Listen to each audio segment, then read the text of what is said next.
ورحمة الله تعالى وبركاته. الحمد لله رب العالمين. الصلاة والسلام على أشرف المخلوقين وعلى آله وصحبه أجمعين. ഏറ്റവും ബഹുമാനം നിറഞ്ഞ ഉസ്താദുമാർ, പ്രിയ വിധികർത്താക്കളെ, മുത്തഅല്ലിം സുഹൃത്തുക്കളെ, മുത്തുനബി സ്വല്ലല്ലാഹു അലൈഹി വസല്ലമ തങ്ങൾ ധാരാളം ഗുണപാഠങ്ങൾ നമുക്ക് നൽകിയിട്ടുണ്ട്. തങ്ങളുടെ ജീവിതം തന്നെ അതായിരുന്നു. ഞാനൊരു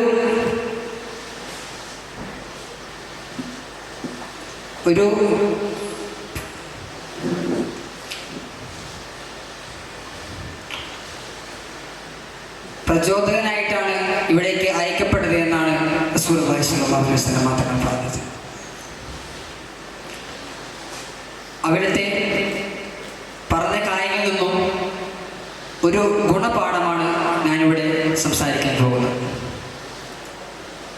തിരുനബി സ്വല്ലല്ലാഹു അലൈഹി വസല്ലം തങ്ങൾ പറയുകയാണ്, രണ്ട് കാര്യങ്ങൾ നാം എപ്പോഴും ഓർത്തു വയ്ക്കണം. രണ്ട് കാര്യങ്ങൾ നാം മറന്നു കളയുകയും വേണം. ഓർത്തു വയ്ക്കേണ്ട രണ്ട് കാര്യങ്ങൾ ഏതൊക്കെയെന്ന് നമുക്ക് നോക്കാം. ഒന്നാമതായി അവിടുന്ന് പറയുകയാണ്, നമുക്ക് ആരെങ്കിലും വല്ല ഉപകാരങ്ങളും ചെയ്യുക. നമുക്ക് ആരെങ്കിലും വല്ല ഉപകാരങ്ങളും ചെയ്തിട്ടുണ്ടെങ്കിൽ അത് നമ്മൾ ഓർത്തു വയ്ക്കണം. രണ്ടാമതായി അവിടുന്ന് പറഞ്ഞു തരികയാണ്, നാം ആരെയെങ്കിലും മാനസികമായോ ശാരീരികമായോ ആരെയെങ്കിലും നാം ഉപദ്രവിച്ചിട്ടുണ്ടെങ്കിൽ അതും നാം ഓർത്തു വയ്ക്കണം. ഇനി മറന്നു കളയേണ്ട കാര്യങ്ങളാണ് പറയുന്നത്. ഒന്നാമതായി പറയുന്ന കാര്യം, നമ്മൾ ആർക്കെങ്കിലും ഉപകാരങ്ങൾ ചെയ്തിട്ടുണ്ടോ അത് നമ്മൾ അപ്പാടെ മറന്നു കളയണം. രണ്ടാമതായി പറയുന്ന കാര്യം, നമ്മെ ആരെങ്കിലും ഉപദ്രവിച്ചിട്ടുണ്ടോ അതും നമ്മൾ മറന്നു കളയണം. ഈ പറഞ്ഞതായ ഈ ഗുണപാഠം നിങ്ങൾക്ക് മനസ്സിലാവാൻ ഞാനൊരു കഥ പറയാം. ഒരിക്കൽ രണ്ട് സുഹൃത്തുക്കൾ മരുഭൂമിയിലൂടെ ഇങ്ങനെ സഞ്ചരിക്കുക. അങ്ങനെ ആ രണ്ട് സുഹൃത്തുക്കളുടെ ഇടയിൽ തർക്കമുണ്ടാവുകയാണ്. ആ തർക്കത്തിന്റെ ഇടയിൽ മറ്റേ സുഹൃത്തിന്റെ മോന്തക്കൊന്ന് കൊടുത്തു. ആ സുഹൃത്തിന് നന്നായിട്ടുണ്ട് വേദനിച്ചു. അവ ഒന്നും മിണ്ടിയില്ല. പകരം മരുഭൂമിയിലുണ്ടായിരുന്ന മണലില എഴുതി. എന്തെഴുതി?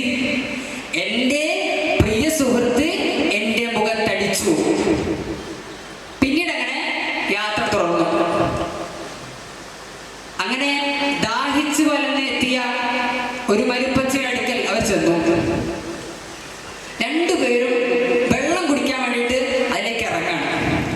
ആ ഇറങ്ങുന്ന സമയത്ത് നേരത്തെ അടികൊണ്ട് കൂട്ടുകാരുണ്ടല്ലോ, ആ കൂട്ടുകാരൻ ചെളിയിൽ കുടുങ്ങി. ഉടനെ തന്നെ മറ്റേ കൂട്ടുകാരൻ വന്നിട്ട് ഇവനെ കഷ്ടപ്പെട്ടാണ് രക്ഷിച്ചു. അപ്പൊ തന്നെ ഇവൻ അവിടെ ഉണ്ടെന്നൊരു കല്ലിനെ എഴുതി, എൻ്റെ പ്രിയ കൂട്ടുകാരൻ എന്നെ രക്ഷിച്ചു, അങ്ങനെ എഴുതി. അപ്പോ ഈ കൂട്ടുകാരൻ ചോദിച്ചു, ഞാൻ ആദ്യം അടിച്ചല്ലോ, അപ്പൊ നീ മണലെഴുതി, പിന്നെ നിന്നെ രക്ഷിക്കുകയും ചെയ്തു, നീ എന്തുകൊണ്ടാണ് കല്ലിലെഴുതിയത്? അപ്പൊ മറ്റേ കൂട്ടുകാരൻ പറയാണ്, നീ എന്നെ അടിച്ചപ്പോ ഞാൻ മണലെഴുതി, ക്ഷമയാകുന്ന കാറ്റ് അതിനെ മായ്ച്ചു കളയും. എന്നാൽ നീ എന്നെ രക്ഷിച്ചപ്പോൾ ഞാനത് കല്ലിലെഴുതി, ഒരിക്കലും മാഞ്ഞു പോകാത്ത പോലെ. ഇതിനുള്ള കുടപാട് എന്താണ്? സുഹൃത്ത് ബന്ധങ്ങൾ നിലനിർത്തണമെങ്കിൽ നമ്മുടെ ഇടയിൽ സുഹൃത്ത് ബന്ധങ്ങൾ നിലനിർത്തണമെങ്കിൽ പരസ്പരം ഉണ്ടാകുന്ന പ്രശ്നങ്ങളും മറ്റും ക്ഷമിച്ചും മറക്കാനും നാം തയ്യാറാകണം.